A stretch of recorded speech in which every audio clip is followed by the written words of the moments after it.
Lucho estaba cansado. Adoraba la playa, salidas con amigos, los sábados de fútbol en Camet, los boliches, y ese verano no había disfrutado de nada de lo que hacía feliz.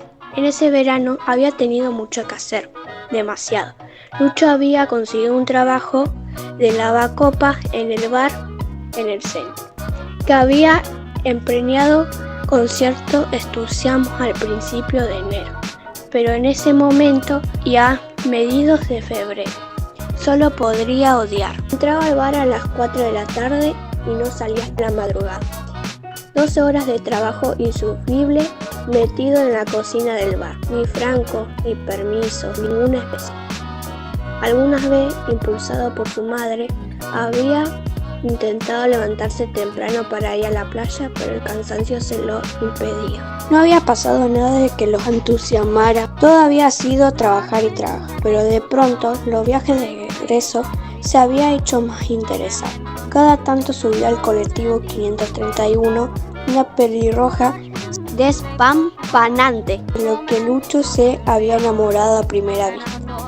No se había atrevido a decirle nada, pero durante las interminables tardes que en la cocina no había más que pensar en ella, tanto que un día se atrevió a contárselo a uno de los mozos del bar, al más antipático, un viejo flaco, tenía una cicatriz en la cara y que no se ganaba casi nunca una buena propina, porque no sonreía.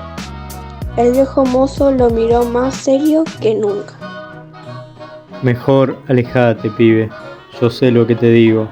Yo conocí una pelirroja hace muchos años. Era más linda que una sirena. Ojalá no lo hubiera conocido. Lucho sonrió. La antipatía y el permanente mal humor del viejo curiosamente le hacía gracia. Las noches en las que salía del bar y caminaba hasta la costa a esperar el colectivo, imaginaba que la mujer que lo obsesionaba subía y él por fin juntaba coraje y le hablaba, y cuando la pasajera tan esperada no aparecía, y su mal humor se enojó con ese verano que no parecía verano. Ya no soportaba estar trabajando así, día tras día, noche tras noche. Como un adulto, se miraba al espejo y se veía blanco, pálido. Empezaba a creer que era el único pibe en todo Mar del Plata, que no estaba bronceado. En ese estado de ánimo se encontraba la madrugada del 16 de febrero cuando subió al 531, el colectivo que lo llevaba a su casa. Maldiciendo por debajo y de cara de sueño, el colectivo avanzó hasta la Plaza Colón. Justo cuando Lucho empezaba a cabecear, medio dormido, la entrada de la chica lo despertó de inmediato, como si le hubiera tirado un balde de agua en la cabeza. Era muy alto, casi la misma estatura que Lucho, que era de lo más alto del colegio. Tenía los ojos rasgados y verdes. Lo que más llamaba la atención era su larguísima cabellera pelirroja y llena de rulos. Una llamarada parecía ese pelo. Apenas lo vio, Lucho tuvo una vez más la sensación de siempre, como si le hubieran pegado una trompada en el pecho que lo dejaban boquiabierto. La chica pareció darse cuenta de su mirada. Por primera vez registró su presencia. Sonrió con pecado y se acercó a donde él estaba, a pesar que había otro asiento vacío, y se sentó a su lado. Lo miró, estiró aún más la sonrisa y luego, como si tal cosa, abrió una revista y se puso a leerla. Lucho no encontraba las palabras, no se le ocurría qué decirle. Él bajaba casi al final del recorrido, pero sabía que ella se bajaría mucho antes, apenas pasando la terminal. Al llegar al Alberti, antes de doblar, el colectivero frenó con brusquedad y a la pelirroja se le cayó la revista. Lucho casi se tiró de cabeza a recoger y se la alcanzó, balbuceando algo ininteligible. Ella, entonces, inició la conversación. Lucho no supo cómo, pero unos instantes después estaban hablando como si fueran amigos de toda la vida. Lucho era bastante tímido, nunca le había pasado nada igual. Conversaron largo rato, pasaron la terminal y ella no se bajó. Dejaron atrás la facultad, cruzaron la avenida Jara y ella seguía allí, sentada junto a él. En pocas cuadras, al cruzar la avenida Champagnat, ya en pleno barrio regional, él tendría que bajarse. No había por allí, a esa hora de la madrugada, ningún lugar donde invitarla a tomar algo. Después de la avenida casi no había luz, apenas unas pocas casas entre muchos terrenos baldíos. Lucho debía decidirse. Al fin le dijo que él bajaba en la calle Tres Arroyos. Ella levantó las cejas, sugestivamente. ¡Qué coincidencia! Dijo, mirándolo a los ojos. Yo también. Lucho no lo podía creer. Se adelantó a la puerta, tocó el timbre y descendió el primer escalón. Cuando la puerta se abrió, él le tendió la mano para ayudarla a bajar y ella la tomó con delicadeza. No se soltó cuando dieron los primeros pasos por la vereda, ni cuando él le indicó que vivía a media cuadra, ni mucho menos cuando ella tropezó con una piedra.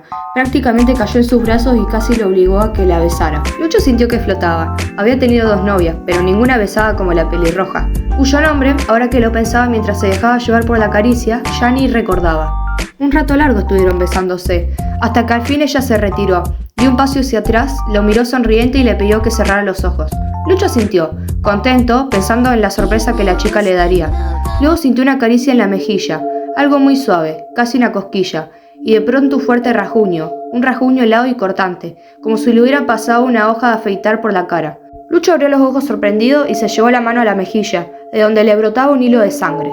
¿Estás loca? Empezó a decir, pero se quedó callado de inmediato. Frente a él no había nadie. Lucho no entendió el chiste, si es que de eso se trataba. La cortadura, luego el escondite. Cada vez más ansioso, más sorprendido que enojado, la buscó detrás del árbol en el que se habían apoyado cuando se besaban. En la calle, en un zaguán que estaba a unos pasos. Y hasta miró hacia la copa del árbol, como si ella hubiera podido treparse de un salto. Poco a poco comenzó a sentir miedo. Algo muy raro estaba pasando. ¿Y si ella era una bruja, un espíritu, el mismo diablo? De pronto la larga cabellera pelirroja era un símbolo horrible. Los ojos rasgados, verdes y penetrantes, se le antojaban diabólicos, y hasta los besos que hacían olvidar, que hacían flotar, le parecieron aterradores. Lucho corrió, desesperado, tomándose la cara, que seguía sangrando. Su casa estaba ahí nomás, a unos 50 metros. Llegó al portón del jardín y lo saltó a la carrera. Alcanzó la puerta, metió como pudo las llaves en la cerradura y abrió. No había nadie en su casa. Quiso prender la luz, pero al tantear el interruptor su mano tropezó con una telaraña, y él la retiró, asqueado. Esa no parecía su casa. O sí, porque había algunos detalles que reconocía, pero era como si su hogar hubiera estado deshabitado durante años. Aterrado, volvió a salir, miró a su alrededor, a su barrio. Amanecía y lo notó, a la luz del primer sol de la mañana, muy distinto. Se sintió mareado. ¿Acaso era una pesadilla?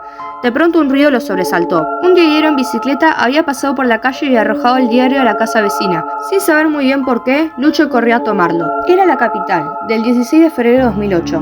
Lucho tembló. Él había nacido en 1963. Si esa era la fecha correcta, el 16 de febrero de sus 15 años había pasado hacía exactamente 30 años. Lucho sintió que las piernas se le aflojaban.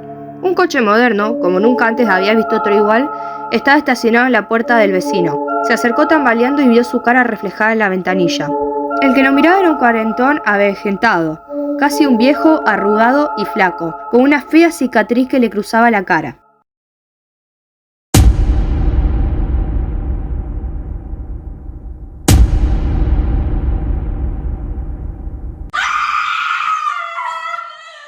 Mentira, colgala, haciendo Willy, llegala. La patente raspala, pasale por al lado, que queden de la cara o no tenés la culpa si ella se regala.